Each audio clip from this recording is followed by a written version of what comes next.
We're really privileged and delighted to have Paul Sloane with us, who is an author and an innovator, a career businessman, and he's got this amazing book called Think Like an Innovator, and we shall talk a lot about that. But before we go there, I think it's best if we talk to you, Paul, and talk about your life and how you innovated and what brought you here. What's your story? Well, it's very nice to be here, Tarek. Thank you for asking me. I originally studied engineering, and then I worked for IBM for 11 years. I was in sales and marketing. I became a marketing director and a managing director of a database company. I was vice president international for a US software company, CEO of a software company. I did the whole corporate thing, starting with very large companies down to smaller companies. For the past 10 years, I've been running my own business, helping organizations improve innovation. And I write and speak on that and go all over the world. And I love coming to the Middle East. I love coming to Dubai. But that's more your CV. How did you evolve as a person? Were you a naughty child? Well, yes, I think I was, and I think I was a disruptive child, and always a bit of a rebel. And you need. What I argue in my talks is you need loyal rebels in your business. You need people who are impatient with the way things are going and are prepared to speak up and challenge authority because they want to see the company succeed or the organization succeed. You don't want quiet rebels who just complain in the corridors. And I was always a little bit of a noisy rebel wherever I worked, and I encourage that. I have a phrase for that. I call it loyal opposition. Yes. Because you need to be loyal, but you need to have that abrasion. Yes. To find real constructive innovation. abrasion, they call it. Yes. Absolutely. In your early days, were there any moments in your life which really defined you, perhaps from your family or a teacher, something that got to the softer side of you and that was your epiphany and brought about change in your life?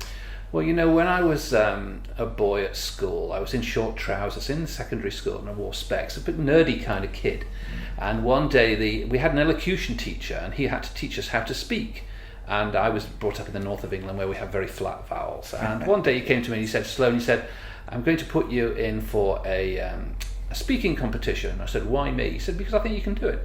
And I had to learn a poem and recite it in front of the class. And it was a great poem about the values of honour and courage. I found it quite difficult because boys aren't very good at expressing emotions. He said you've got to put a lot more feeling into it and throw it out there and expose the feelings. And I practiced this and I went for the competition. And I didn't win it. I came third or fourth. There were more polished performers than me. So I thought I'd failed. And I came back and I said, I'm sorry. And I never thanked that teacher. But it's because of him that I can go around and speak in front of huge audiences now, because he encouraged me to try something that I would never otherwise have tried and didn't think I was capable of. It's interesting, a lot of innovators and a lot of people in your privileged position, there were those moments of doubts and then you overcome them by these type of catalysts. Is that something you train people when you're doing your coaching and stuff, that how to overcome fears, how to overcome doubts? Yes, of course, we all say that and we talk about failure and how you've got to overcome it. And I encourage people with stories more than anything, but they have to experience it themselves. But leaders can create a climate in which it's okay to fail, or they can create a climate in which failure is ridiculed and looked down on. And that's really important. And what I like to do is help leaders create a culture of adventure and agility and experimentation, and they've got to allow. If you empower people to succeed, you have to empower them to fail. How do you celebrate failure? You celebrate failure, I think, by calling out people who've done something courageous which didn't work in front of the whole team, and you say, John here tried this and it didn't work, but you know what, we need more of that kind of initiative here. And people say the boss is praising John for failing? What's going on here? Because we tend to celebrate success, which we should do, by the way. We should celebrate success, but we should also honourable failure.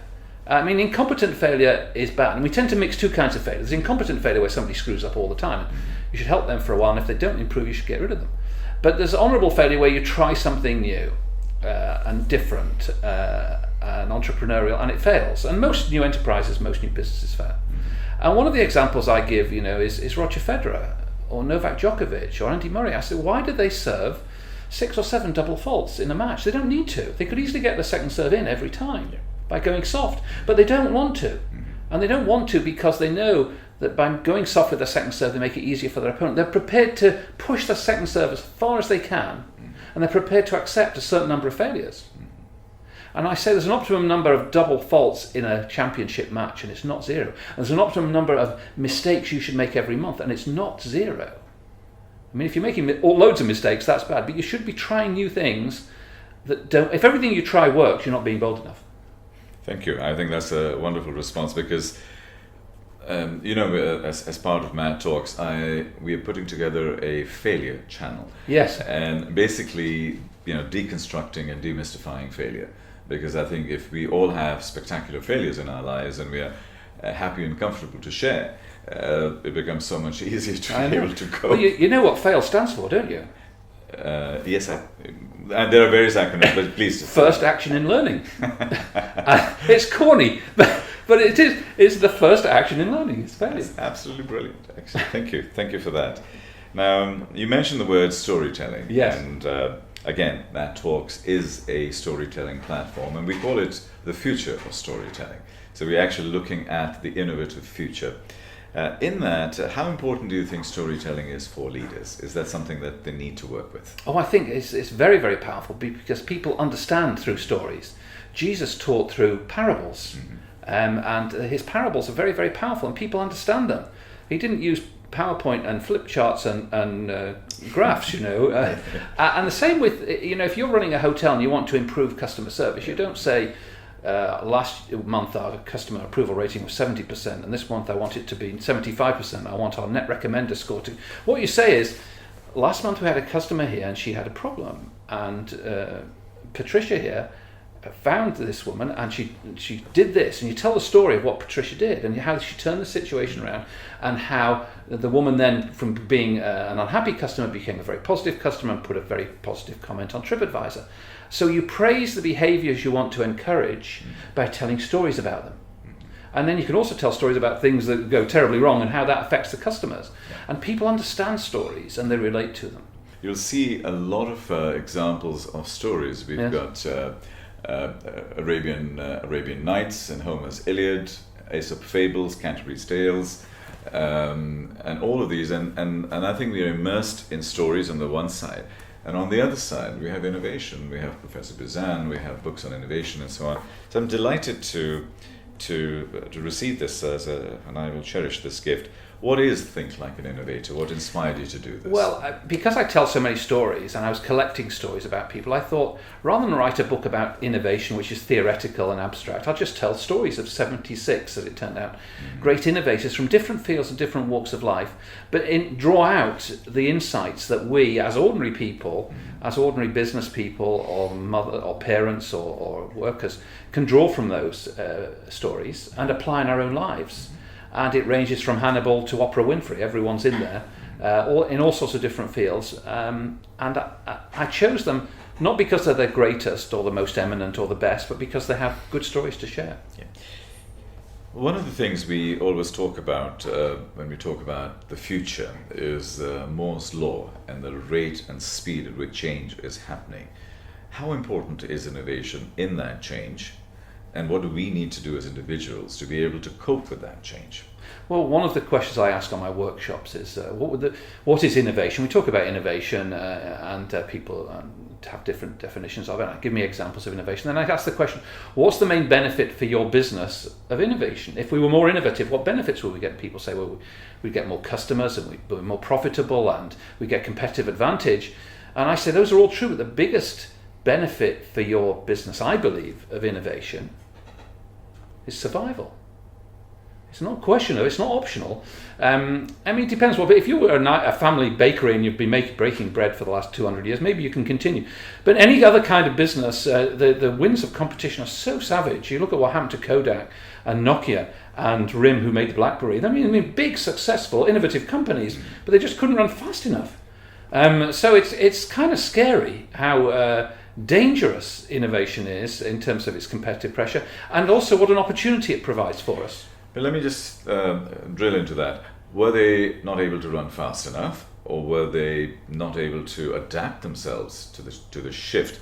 Because Kodak didn't go down because it wasn't running fast. Kodak was the inventors of the digital camera. Yes. So they actually invented the future, and they didn't adopt it. And that's where the whole thing went wrong. Well, they did bring out a digital camera. I wrote a blog about it. I said, what should they have done? Because everyone talks about Kodak as though, we wouldn't have made the same mistakes. But they had a smart group of people, and they could see what was coming. As you say, they had the first digital camera. They brought out a digital camera, but they couldn't make a lot of money on digital cameras. They were selling it at a loss. And there was nothing would take the place of their huge revenues from film. They diversified, they got new CEOs, they tried all the textbook things to do. And maybe there's just a time when your time's up in this game.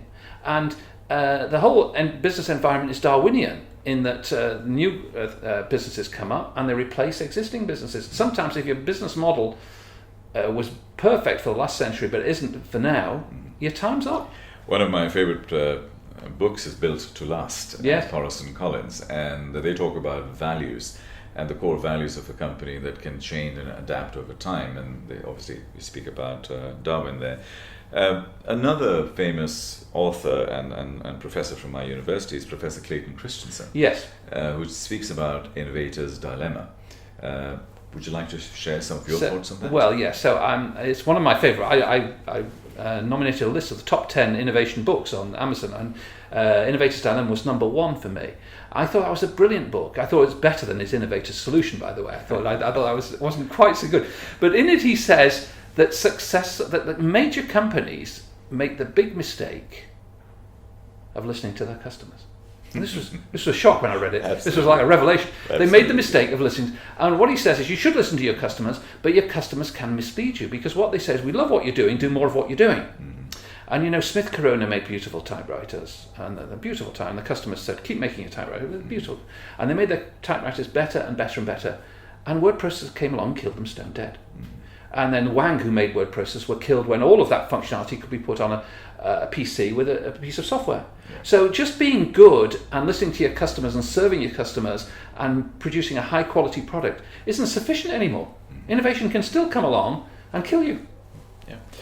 What's your favorite story from the book? Well, I've got lots of stories, but I like the story of Sidney Bernstein. And in 1952 there was only one TV station in the UK. It was the BBC. And the government decided to auction licenses for commercial TV stations by region. A lot of companies thought this was a big opportunity, a license to print money, people. So selling advertising on the TV for the first time in the UK. So they put teams of analysts on to work out which regions had the best demographics, the wealthiest people who would generate the most advertising revenue. And Sidney Bernstein ran a little chain of cinemas in the south of England, 7 cinemas, called Granada Cinemas. And he said to his team, I want to bid for one of these regions. He said, well, I don't want to bid for the richest region. I want you to find me the wettest region in the UK. And they went away, they came back and they said the wettest region in the UK is the northwest of England, Liverpool, Manchester, Bolton, Bury, all those places. He said, we'll bid for that. And they bid for it and they got it fairly cheaply. And he created Granada Television, which is based in Manchester. And he'd realised there's no point in getting Brighton or the London Borough of Chelsea and Westminster if everyone's out walking the dog in the park or gone to the restaurant. You want somewhere where it's pouring down outside and people stay in to watch TV. And the point of the story is this: when everyone else is looking for the richest, the great innovator, the lateral thinker, deliberately looks in a different direction for the wettest. And they did some very, very innovative things after that. And of all the companies that won a franchise in 1953, the only one that survived to this day is Granada. Brilliant. Lovely story. What do the emerging markets need to do to survive the future? Well, if we look, and Dubai is a fine example where there's been a lot of investment in education and infrastructure and facilities, and it's succeeded. In contrast to a lot of other places in the Middle East which are really, really struggling. If you look at Cairo or Riyadh even, these places, they're stuck to some extent in the past. And it's a big, big challenge. And what we need to encourage is the diversity and education and opportunities which people can then grab for themselves. It's not something I think the government can mandate. It's very difficult for the government to make the right bets in terms of innovation. Let 1,000 flowers bloom and let the most successful grow big. And if you have a media city and an internet city, as we have here in Dubai, and you encourage lots of small companies, many of them will fail, but some will grow to be big and successful. But you have to create an environment in which that's allowed and encouraged, and people can succeed. So the job of government, I think, and of cities in particular, and we're heading more and more towards city-states almost, Correct. is to create an environment in which successful people can flourish and attract other successful people towards them. One of the theses that I have is that solutions in the emerging markets, whether it's Africa, South Asia, especially the poorer countries, where a very large part of the world's population resides, that the solutions and the innovation will come from Yes. the ground level. What are your thoughts on that? Yes, I wrote a blog about this. Our Africa's innovators, the people who provide Africa's solutions. And of course, there are a tremendous number of really innovative people in Africa who are capable of producing solutions for the problems that they see locally with the resources they have locally. If only the politicians would get out of the way and give them the freedom and ability to do that. So it's corrupt governments that are the curse of Africa. It's not a lack of innovators or engineers or enthusiastic people. So we need to encourage that and give them help. And very often there's this concept of frugal innovation, where ideas which start in the third world, in the developing world, come back to the developed countries because they're often better solutions. So let me take an extreme question. It's controversial by design, and that is that are we over-innovating in places like Silicon Valley and Boston in terms of driverless cars, and that will represent only 20 cities in the world, while all the big cities, Cairo, Mumbai, Karachi, Lagos, they will never ever be able to use the driverless cars. I think we're heading driverless everywhere, and the compelling reason for driverless is the number of road deaths in Mumbai and Cairo. And nearly all road deaths and accidents are caused by human error. And you take the human out of the driver's seat, and the car becomes a lot safer and more efficient, and you can control traffic flow and all sorts of things. So I think that will prove a huge boon, not for taxi drivers, but for the population as a whole. So I think a lot of those things will help, and it will help cut pollution, which is desperately needed. I mean, Beijing is got terrible pollution problems, so as have many cities. So I think technology and science and innovation is what will save us from climate change, from pollution, from all of these things, and we need to invest more in it. I'm a big believer in innovation is the answer.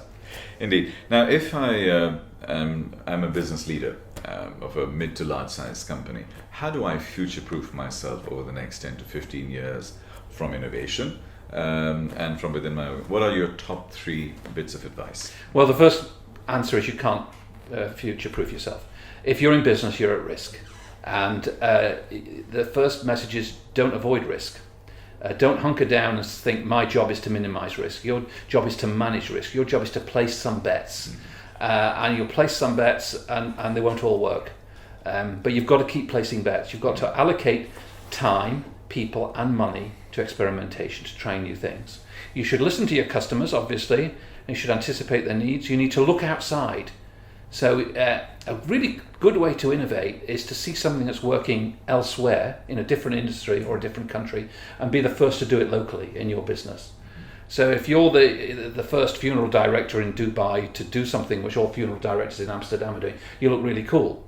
But you might be the first hairdresser to do something that no hairdresser's ever done, but funeral directors are doing. I don't know. But so pinching ideas from outside is something you should invest time and effort in. And there are websites that can help you do that, to spot trends. They say the future's already here, it's just unevenly distributed.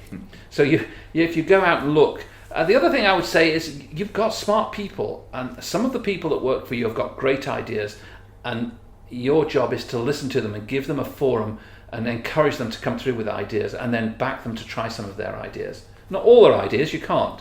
And the big concept nowadays in innovation, the hot topic, is the minimum viable product. So you don't bet the whole company on a major new launch and try and get everything perfect and invest hundreds of thousands of dollars in getting the new product out in 18 months' time. What you do now is you say, what's the minimum viable version which I can put into the hands of the customer to test the concept? It's a crappy thing, it's incomplete, it doesn't completely work, but it tests the concept. And when you put it in the hands of the customers, they say, no, this is wrong, and you've got this wrong, but we like this. And it helps you.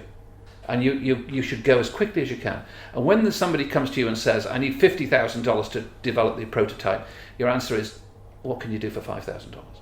What can you do at low cost in the next couple of months to test? Going back to innovator's dilemma, and my question really as an extension of that is, do you really think large corporations can genuinely innovate from within, or they need to find different types of solutions to cross-fertilize or innovate from outside? I know you said you could borrow from ideas outside. What could you do in terms of creating little sandboxes outside and basically skunk works outside, and let them do the innovation, because it cannot happen from within? Yes, I mean, it's difficult for large companies to be really innovative. They lose the sense of agility that small companies have.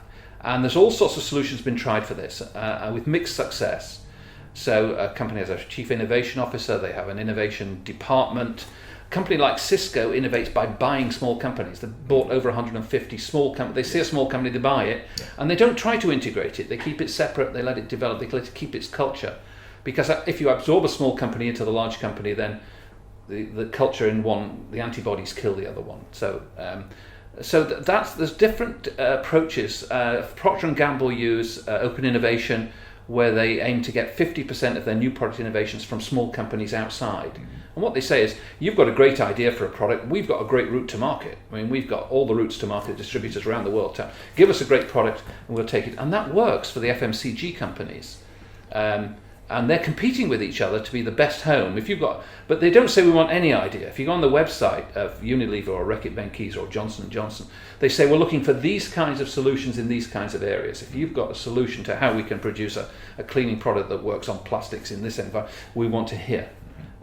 So small companies that have got a great solution have now got a superb route to market through the big companies. So within this book, are there any role models that you can that we could look up to in this part of the world, particularly? Because and when I say this part of the world, I don't just mean Dubai or just the diaspora around it. I mean this entire emerging region, Middle East, Africa, South Asia. Who are the great heroes in this book? Well, there's lots of them, and I'm struggling to pick just one, but as I mentioned the other day, Nick D'Aloisio, he was born in 1995, the young chap, and at the age of 16 he was studying at home, and he was frustrated because he couldn't find a summary of the documents that he wanted when he searched for his homework in Google and places, and he created an app which would summarize the key points of any document automatically, and he called it Sumly, and he made it into an app, and he put it on his iPhone, and he offered it as a download, and within a few months there were 100,000 downloads, and within a couple of years Yahoo bought it off him for $30 million. And the message there is, you're never too young to start. And the message is, young people who see a problem and have got the technical skills to write some code can produce an app, and apps are the future. Any young person could start a business. Also in there though is Ray Kroc. Ray Kroc took over the McDonald's business when he was 60, and he launched and he was devoted to it for the next 20 years. That you're never too old to start a business, you're never too young to be an entrepreneur, and you don't have to have a certain level of qualification or degree or anything else. You need to see a problem and have the gumption to solve it. Let's imagine today is your 90th birthday. We are celebrating your 90th birthday. We've come here. What will we be celebrating? What would you have become? Well, it's a good question, and it's something we all need to consider after we achieve the basic things. We set out in life to be wealthy and healthy and have a family and bring up the children. You reach a stage where you brought up your children and you've got enough money, and you think, what's next? And as Stephen Covey says, you should think about your legacy. Yes. What am I going to leave behind that makes the world in any sense a better place? And Bill Gates, you see him working on his legacy, giving away his money, trying to solve malaria. I mean, what a fantastic challenge to take on, and he's making a big impact, by the way. And I wouldn't in any sense put myself in the same league as someone like him. But I'd like to think that people will say your blogs, your articles, your books have made a difference and have helped people. So who will be coming and celebrating that with you? My children and my grandchildren, maybe even one or two great-grandchildren by then. Okay. So your tombstone will stay, here was the innovator. I mean, what would your tombstone stay? He helped people. He made a difference. He was a great father, a great grandfather, and a useful innovator. Brilliant, thank you. Anything that I may have missed that you'd like to share, you'd like to add, because this was obviously an open conversation, but any statements you'd like to make?